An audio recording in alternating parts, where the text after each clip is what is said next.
ব্যক্তিগতভাবে আমি তাকে অসম্ভব শ্রদ্ধা করি, ভালোবাসি। আমাদের মধ্যে নৈমিত্তিক কোনো যোগাযোগ নেই। কালে ভদ্রে বহু আগে দেখা হয়েছে। গত ১ বছরে তার সঙ্গে আমার কোথাও দেখা হয়নি। কিন্তু অন্য আরো অনেক মানুষের মতো তাকে আমি শ্রদ্ধা করি কয়েকটি কারণে। তিনি ভদ্র, তিনি মার্জিত, তিনি শিক্ষিত। সাহিত্য এবং সংস্কৃতিতে তার দক্ষতা রয়েছে এবং তিনি সাধারণত সীমা অতিক্রম করেন না এবং প্রাণান্ত চেষ্টা করেন সত্য কথাগুলো বলে যাওয়ার জন্য। অনেক কিছু হয়তো তিনি পারেন না, কিন্তু আমরা যারা বাইরে থেকে দেখি তাকে, তিনি যেগুলো পারেন না সেগুলো সম্পর্কে আমরা জানি না। এটা তার দলের আপনজন বা তার পরিবারের আপনজন সবাই জানেন। আগামীতে বিএনপি ক্ষমতায় আসবে কি আসবে না আমি বলতে পারব না, আপনারাও বলতে পারবেন না। কিন্তু একজন মির্জা ফখরুল বিএনপির জন্য সুদীর্ঘকাল ধরে যে লড়াই করেছেন, সংগ্রাম করেছেন, আত্মত্যাগ করেছেন, জেল-জুলুম খেটেছেন, এটি বাংলাদেশের রাজনীতিতে অনন্য এবং এটা একটা ধারাবাহিক। তিনি বেগম জিয়ার সঙ্গে এবং তারেক রহমান সাহেবের সঙ্গে যুগপৎ একটি সম্পর্ক রক্ষা করার চেষ্টা করেছেন। এটা এত সহজ বিষয় নয়।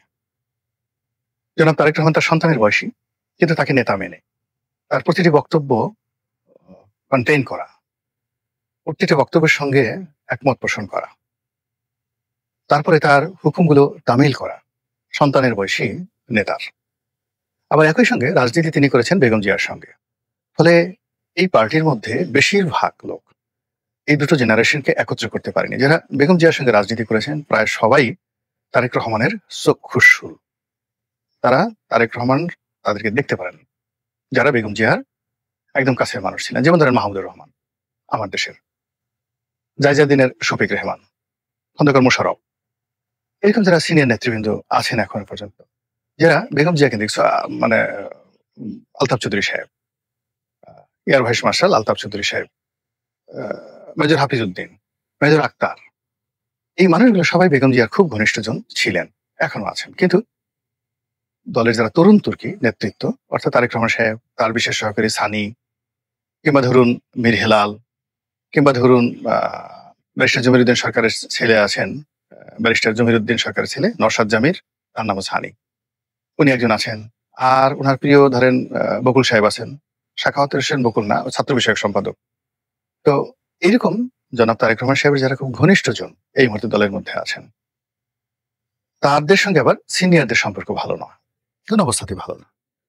তো এই যে দুটো জেনারেশন, বেগম জিয়ার জেনারেশন এবং তারেক জিয়ার জেনারেশন, এই দুটো জেনারেশনের মধ্যে মোটামুটি সমন্বয় করে সুদীর্ঘকাল ধরে যিনি টিকে আছেন তিনি মির্জা ফখরুল ইসলাম আলমগীর। এর বাইরে অন্য যারা আছেন সবার জীবনেই দুর্ভোগ এসেছে, দুর্দশা এসেছে।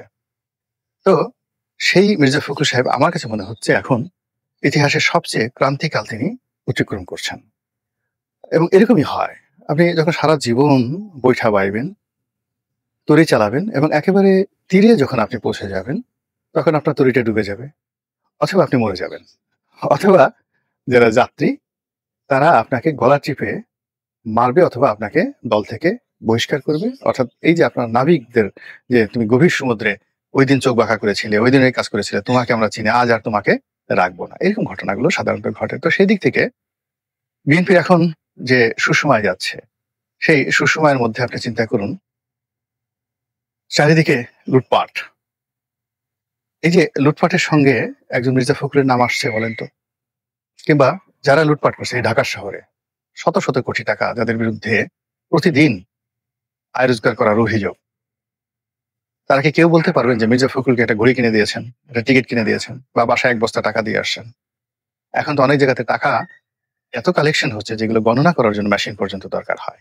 তো যেটা বলছিলাম, মির্জা ফখরুল সাহেব এই মুহূর্তে ইংল্যান্ডে, আমি যখন ভিডিওটা করছি তিনি আমেরিকাতে আছেন। সেখান থেকে ইংল্যান্ডে তারেক রহমান সাহেবের সাথে দেখা করতে আসবেন কিনা আমি বলতে পারবো না, কিন্তু আমি প্রথম থেকেই তার সফর সঙ্গী হওয়ার ব্যাপারে আমার আপত্তি ছিল এবং আমি এখন পর্যন্ত মনে করছি এবং আগামীতে মনে করব যে কোনো অবস্থাতেই তার মতো মানুষ ডক্টর মোহাম্মদ ইউনূস সাহেবের সঙ্গে যাওয়া ঠিক হয়নি। তিনি বাংলাদেশে থাকলে ভালো হতো। ২ নম্বর হলো যে তিনি যখন আমেরিকাতে ভ্রমণ করতে গেলেন, যে অপ্রীতিকর ঘটনাগুলো ঘটলো, এই অপ্রীতিকর ঘটনা দলকে বিব্রত করেছে। আমেরিকার যে সংগঠন, সেই সংগঠন যে একটা দুর্বল সংগঠন আছে, সেটা আবার নতুন করে সামনে চলে এসেছে এবং ওখানে বিএনপির কোনো নেতার বক্তব্য সামনে আসছে না। আক্তারের বক্তব্য আসছে, তাসমিন জারার বক্তব্য আসছে, জামাতের আমিরের বক্তব্য আসছে, কিন্তু ওখানে এমন কোনো ঘটনা ঘটছে যে ঘটনার কারণে মির্জা ফখরুল সাহেব তার সহজাত যেভাবে প্রেস অ্যান্ড মিডিয়াকে তিনি মোকাবেলা করেন, কথাবার্তা বলেন, তিনি সে কথাগুলো বলতে পারছেন না। ফলে সেই অবদমিত তার যে একটা অবস্থা এখন পর্যন্ত এই ৩ দিন হয়ে গেল তিনি আমেরিকাতে গেছেন। এখন পর্যন্ত তার কোনো বক্তব্য মিডিয়াতে আসেনি। কিন্তু তার সঙ্গে, সঙ্গে যারা গেছেন সবাই কিন্তু ব্যাটিং করে যাচ্ছেন। একের পর এক ব্যাটিং করে যাচ্ছেন। আরেকটা বিষয় বলতে হয়। এই যে আমরা বাংলাদেশে কয়েকজন লোককে দেখি। তারেক রহমান সাহেবের পররাষ্ট্র বিষয়ক উপদেষ্টা। আরেকজন বাংলাদেশে ঘুরি, কে যেন নাম, বাংলাদেশে তারেক রহমান সাহেবের উপদেষ্টা। মানে অবাক একটা ব্যাপার হলো যে এই মানুষগুলো নিজেরা কতটুকু জানেন আর জনাব তারেক রহমান সাহেবকে কতটুকু তিনরা উপদেশ দেন। আর সেই উপদেশের ফলাফল যদি এখন পররাষ্ট্র উপদেষ্টা নিজে, তারেক রহমান সাহেবের এবং মির্জা ফখরুল সাহেব দলের মহাসচিব, তারা দুজন যেভাবে যাকে বলা হয় লাগেজ পার্টি রূপে সেখানে গেছেন, এর মধ্যে কোনো মর্যাদা নেই দলের, কোনো মর্যাদা নেই। আর ক্ষতি যেটা হবার সেটা হয়ে গেছে। আমি যে জিনিসগুলো বলছি এর মধ্যে যেটা বলছিলাম যে মাহমুদুর রহমান, তারপর শেষে আব্দুল হাই শিকদার, অন্যান্য যে সমস্ত লোকজন যারা মিডিয়া রিলেটেড ছিলেন এবং প্রো বিএনপি ছিলেন, যে কোনো কারণে হোক না কেন তারা এখন বিএনপিকে প্রমোট করছেন না, কিন্তু তাদের হাতে ভালো ভালো পত্রিকা রয়েছে, মিডিয়া রয়েছে এবং তারা যে ন্যারেটিভ গুলো তৈরি করে দিচ্ছে, খুব কৌশলে যে ন্যারেটিভ গুলো তৈরি করে দিচ্ছে, সেই ন্যারেটিভ গুলো আলটিমেটলি জামাতের পক্ষে চলে যাচ্ছে, আওয়ামী লীগের পক্ষে চলে যাচ্ছে, বিএনপির বিপক্ষে চলে যাচ্ছে। এবং মিডিয়াতে তারা, মিডিয়া যদি তাদের টিকে রাখতে হয়, এর বাইরে যাওয়ার কোনো সামর্থ্য তাদের নেই। এনিওয়ে, মির্জা ফখরুল সাহেবকে নিয়ে যে কথাগুলো বলছি যে তিনি কিছুদিন আগে ভারতের একটি পত্রিকা, এই সময় বা আমি নামও জানি না, তো সেই পত্রিকা একটা সাক্ষাৎকার দিয়েছিলেন। তার সাক্ষাৎকারের যে বক্তব্যগুলো তিনি যেটা বলেছেন, আমি দৃঢ়তার সাথে বলতে চাই যে তিনি পারফেক্টলি বলেছেন। এবং রাজনৈতিক নেতা হিসেবে তার যে ব্যক্তিত্ব থাকা দরকার এবং যে সত্য বলার সাহস থাকা দরকার এবং তার দলকে যে বিষয়গুলো তার বলা উচিত সেই বিষয়গুলো তিনি পত্রিকায় বলেছেন। তিনি বলেছেন যে তিনি কোনো দলের নিষিদ্ধ চান না। কারণ তিনি নিষিদ্ধ চাইবেন। আজ আওয়ামী লীগকে নিষিদ্ধ করা হয়ে গেলে তারপর দিন বিএনপিকে করা হবে না, তার কি প্রমাণ আছে? তিনি ইনক্লুসিভ নির্বাচন চাচ্ছেন। বিএনপি কখনো জামাতের সাথে নির্বাচন করে 10% ভোটও, মানে ভোটারও ভোট কেন্দ্রে আনতে পারবে না। কিন্তু আওয়ামী লীগের সঙ্গে যদি বিএনপির যাকে বলা হয় টক্কর লাগে, প্রতিযোগিতায় 80% ভোটার ভোট কেন্দ্রে চলে আসবে, এমনকি 90% ভোটার ভোট কেন্দ্রে চলে আসবে। কিন্তু এখন বিএনপি, এনসিপি, জামাত এরা যদি সবাই মিলে চেষ্টা করে ভোট কেন্দ্রে, মানে সর্বোচ্চ 10%, কোনো জায়গায় 2%, 5%, ওই যে আওয়ামী লীগ জমানাতে যাওয়া হয়েছিল তার চেয়ে খারাপ হবে।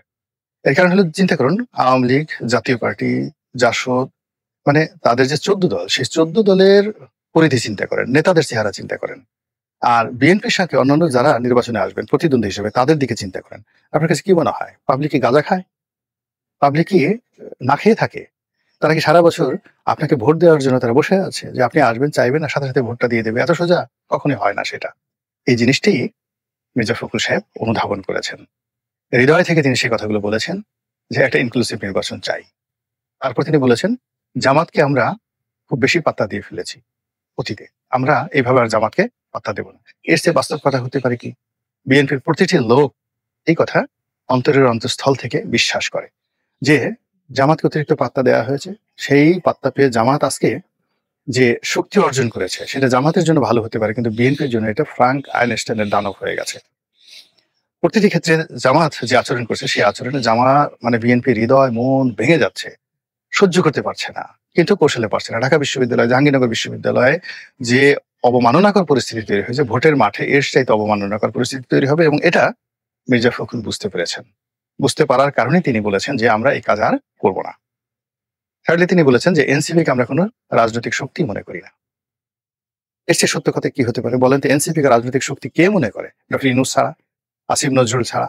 আসিফ নজরুল সেটা মুখে বলে, কিন্তু আপনি তাকে একান্তে জিজ্ঞাসা করেন, তিনি বলবেন না, কখনোই বলবেন না। তো এই যে অবস্থা, সেই যে তার যে একটা সাক্ষাৎকারটি, যেটি হতে পারতো একটা চৌম্বক সাক্ষাৎকার এবং যেটা বাংলাদেশের সব পত্র-পত্রিকা যেটা প্রশংসা করা উচিত ছিল, সামাজিক মাধ্যম দল যেটাকে ওন করা উচিত ছিল, কিন্তু সেটা না করে দেখা গেল যে এরকম একটা ভাইব তৈরি করা হয়েছে। সেই ভাইবের ফলে এখন মির্জা ফখরুল সাহেব বলার চেষ্টা করছেন যে এই ধরনের কোনো কথা তিনি বলেননি, এআই দিয়ে তৈরি করা হয়েছে। হোয়াট এভার মেবি, আমি উনি ভদ্রলোক মানুষ, ওনার বিরোধিতা করি না, কিন্তু আমি শুধুমাত্র বলি যদি এআই দিয়েও তৈরি করা হয়ে থাকে, আমি যেহেতু বিএনপির একজন সংসদ সদস্য প্রার্থী ছিলাম, ইলেকশন করেছি এবং এই বিএনপির জন্য আমার যে স্যাক্রিফাইস, আমার জীবন তছনছ হয়ে গেছে। কাজে আমি বিএনপিকে নিয়ে কথা বলতে পারি, আমার সে অধিকার আছে। আমার বাড়ি ভেঙে দেওয়া হয়েছে, আমার গাড়ি ভেঙে দেওয়া হয়েছে, আমার শিল্প কলকারখানা বন্ধ করে দেওয়া হয়েছে, মামলা মোকদ্দমা দিয়ে আমার জীবন তছনছ করে দেওয়া হয়েছে। এমনকি আওয়ামী লীগ জামাত আমার ব্যক্তিগত পারিবারিক জীবন যাতে নষ্ট হয়ে যায় সেই চেষ্টাও করা হয়েছে। কাজেই সেই বিএনপি নিয়ে আমি কেন কথা বলবো? বিএনপির সফলতা মানে আমার সফলতা, বিএনপির ব্যর্থতা মানে আমার ব্যর্থতা। একটা বোঝার চেষ্টা করুন যে আমি একটা কুল ছেড়ে আসছি, আমি ইচ্ছা করলে সেই কুলে আর যেতে পারবো না। তো কাজেই এই কথাগুলো বিএনপি আমাকে কি মূল্যায়ন করুক বা না করুক ডাজ নট ম্যাটার, কিন্তু আমাকে বিএনপির ভালোর জন্য এই কথাগুলো বলতে হবে। আমি মনে করি মির্জা ফখরুল সাহেব যে কথাগুলো বলেছেন সঠিক বলেছেন। এখন তিনি ওই আমেরিকা থেকে বলার চেষ্টা করছেন যে তিনি এ ধরনের কোনো কথাবার্তা বলেননি। আমার কাছে মনে হচ্ছে তিনি কি বহিষ্কারের ভয় পাচ্ছেন, তিনি কি জামাতের ভয় পাচ্ছেন, অথবা অতীতে যেভাবে তারেক রহমান সাহেব জামাতকে প্রিভিলেজ দিতে গিয়ে তার দলের অনেকের সর্বনাশ ঘটিয়েছেন, এইবারও কি সেই ঘটনা ঘটবে? অথবা তিনি কি তার পদ হারানোর ব্যাপারে চিন্তিত? কিন্তু বাস্তবতা হলো তিনি তো অনেক আগে থেকেই এই পদ ছেড়ে দেওয়ার জন্য আগ্রহী। এই পদ তো তাকে কখনো আকৃষ্ট করেনি, তিনি বরং অসুস্থ।